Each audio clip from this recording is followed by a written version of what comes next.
جہاں تو بالکل ان نیچرل قسم کے ہارمون کے چینج کی وجہ سے ایک مردانہ لک آ رہی ہے، بازوؤں میں یا پاؤں میں اتنے لمبے لمبے کالے بال لٹکے ہوئے نظر آ رہے ہیں کہ جس سے عورت کے پاؤں عورت کے نہیں نظر آ رہے، مرد جیسے نظر آ رہے ہیں، تو ایسی صورت میں تو اتار دینے چاہیے. یا اپر لپس پہ یا چن، یہ تمام چیزیں تاکہ عورت عورت لگے. لیکن پنڈلیوں پہ بھی آپ کراتے ہیں تو گھٹنے مت دکھائیں، گھٹنا عورت کا بھی عورت کے سامنے نہیں کھلنا چاہیے. اور باقی حصے بھی جو سطر میں آتے ہیں وہ آپ نہیں دکھا سکتے. عورت کی چن پہ یا اپر لپس پہ بالوں کا ہونا یہ مردانہ پن کی علامت ہے اور ایک بیماری ہے.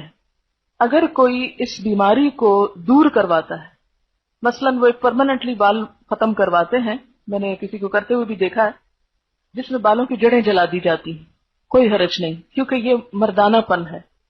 ایک عورت عورت نہیں لگ رہی، مرد لگ رہا ہے، تو مردوں کی مشابہت سے ویسے بھی منع کیا گیا، عورت کو عورت لگنا چاہیے. یا بال ہیں اور عورت اس میں تکلیف محسوس کرتی ہے کہ ان بالوں کو اتارے، تو اگر وہ بلیچ کر لیتی ہے کہ وہ چہرے کے رنگ کے ساتھ ہو جائیں تو وہ یعنی عورت کو عورت لگنے میں مدد دے رہے ہیں.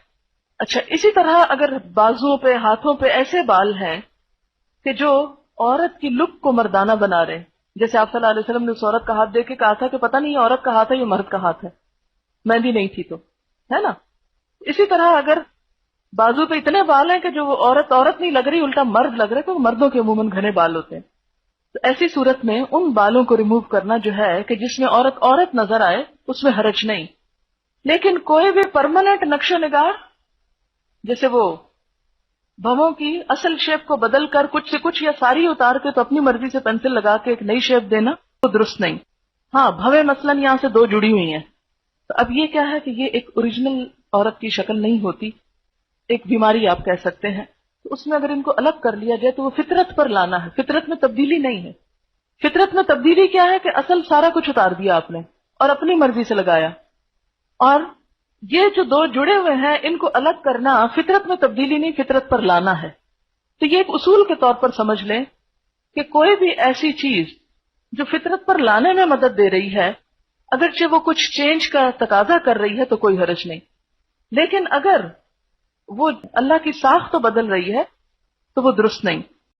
بلکہ اس میں آپ دیکھیے کہ طبرانی کی روایت ہے کہ ابو اسحاق کی بیوی جو نوجوان تھی اور خوبصورتی کی شائق تھی، حضرت عائشہ کی خدمت میں حاضر ہوئی اور پوچھا کہ عورت اپنے شوہر کے لیے اپنے رخسار کے بال، رخسار کہتے ہیں نا چیکس کو، صاف کر سکتی ہے؟ حضرت عائشہ نے فرمایا اذیت کو ممکنہ حد تک دور کرو، کیونکہ یہ اذیت کا باعث ہے. یعنی عورت کے منہ پر بال جو ہیں وہ مرد کے لیے اذیت کا باعث ہے. تو یہ کتاب اللباس فتح الباری میں روایت آئی ہے، تو اس کی اجازت ہے.